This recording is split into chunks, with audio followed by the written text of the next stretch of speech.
مریم اور علی بہن بھائی تھے، جبکہ سکندر اور زینب بھی اسی محلے میں رہتے تھے۔ بچپن سے ایک ساتھ رہنے کی وجہ سے چاروں میں بہت اچھی دوستی تھی۔ علی نویں جبکہ باقی تینوں 10ویں جماعت کے طالب علم تھے۔ محلے بھر کو صاف رکھنے کے لیے انہوں نے مل کر ایک منصوبہ بنایا، ضروری سامان کی ایک لسٹ تیار کی گئی اور کام کو آپس میں تقسیم کیا گیا۔ سب سے پہلا مرحلہ گھر والوں کو راضی کرنا تھا۔ سکندر کی والدہ نہایت سمجھدار خاتون تھیں، چاروں نے ان کو اپنے ارادے سے آگاہ کیا۔ انہوں نے بچوں کے فیصلے کو سراہا اور باقی تینوں بچوں کے والدین سے بھی اجازت دلوا دی۔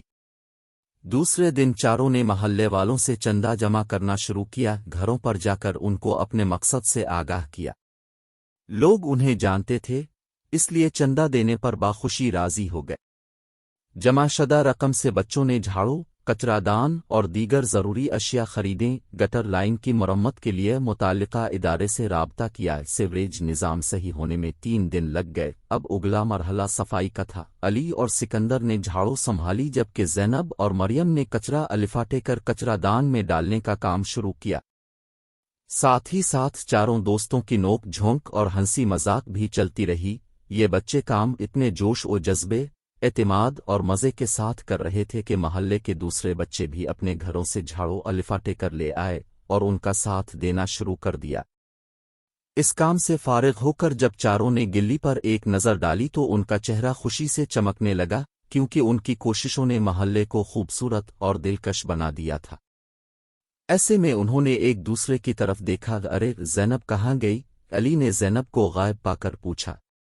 وہ گلی کے کونے پر کوڑا دان رکھنے گئی ہے، مریم نے بتایا۔ ان لوگوں نے دیکھا کہ زینب نے کوڑے دان کے اوپر مجھے استعمال کرو کہ الفاظ تحریر کر دیے تھے، جو لوگوں کی توجہ اس جانب مبذول کروانے کے لیے تھے۔ اب ہمیں اس صفائی مہم کا آخری کام کرنا ہے، علی نے گھر کی جانب قدم بڑھاتے ہوئے کہا۔ سکندر نے کہا، پھر ہماری گلی مستقل طور پر صاف رہنے لگے گی۔ علی نے کہا، انشاء اللہ تعالی۔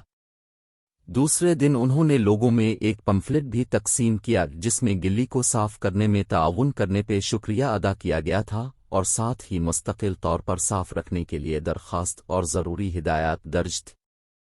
بچوں کی ان کاوشوں کو سراہتے ہوئے محلے کے تمام لوگوں نے ان پر عمل کرنے کا عہد کیا۔ بچے اپنے مشن کو مکمل ہوتا دیکھ کر بہت خوش تھے، کیونکہ ان بچوں نے نہ صرف اپنے علاقے کے لیے ایک اہم کام کیا تھا بلکہ اپنے بڑوں کو اس طرف راغب کر لیا تھا۔ مسئلے کو حل کرنے کے لیے عملی اقدام کی ضرورت ہوتی ہے اور ہر انسان کو صرف دوسروں پر انحصار کرنے کے بجائے انفرادی طور پر اپنے حصے کا کام کرنا ہوتا ہے، کیونکہ قطرے قطرے سے ہی دریا بنتا ہے۔